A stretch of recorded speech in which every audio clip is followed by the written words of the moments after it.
ابھی عثمان ڈار کے گھر والوں کی ایک آڈیو سنی جس میں عورتوں کا اور بچوں کا خوف سے چلانا سنا، اور یہ سن کے میں سوچ رہی تھی کہ یہ جو سب کروا رہے ہیں کیا وہ انسان بھی ہیں؟ کوئی شخص صرف پیسوں کے لیے، اپنی ذاتی کمٹمنٹس کے لیے اس حد تک گھٹیا، اس حد تک گر کیسے سکتا ہے کہ نہ ہی عورتوں کا لحاظ ہے، نہ ہی بچوں کی شرم ہے، اور تم لوگوں کو یہ چیخیں رات کو سونے کیسے دیتی ہیں؟ یہ سب کرنے کے بعد تم لوگ اپنے بچوں کے پاس جا کے کس منہ سے بیٹھ جاتے ہو؟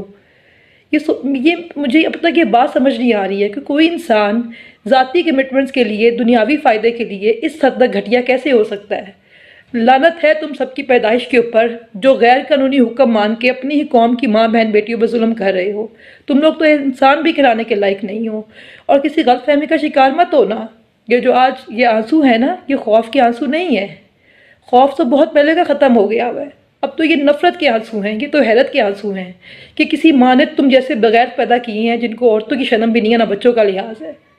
ابھی عثمان ڈار کے گھر والوں کی ایک آڈیو سنی جس میں عورتوں کا اور بچوں کا خوف سے چلانا سنا، اور یہ سن کے میں سوچ رہی تھی کہ یہ جو سب کروا رہے ہیں کیا وہ انسان بھی ہیں؟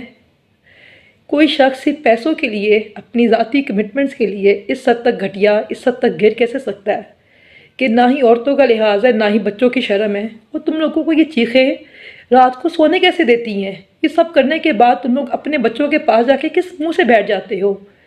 یہ مجھے اب تک یہ بات سمجھ نہیں آ رہی ہے کہ کوئی انسان ذاتی کمٹمنٹس کے لیے، دنیاوی فائدے کے لیے اس حد تک گھٹیا کیسے ہو سکتا ہے؟ لعنت ہے تم سب کی پیدائش کے اوپر جو غیر قانونی حکم مان کے اپنی ہی قوم کی ماں بہن بیٹیوں پر ظلم کر رہے ہو۔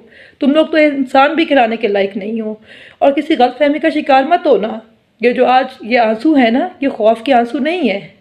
خوف تو بہت پہلے کا ختم ہو گیا ہوا ہے۔ اب تو یہ نفرت کے آنسو ہیں، یہ تو حیرت کے آنسو ہیں کہ کسی ماں نے تم جیسے بغیر پیدا کیے ہیں جن کو عورتوں کی شرم بھی نہیں ہے، نہ بچوں کا لحاظ ہے۔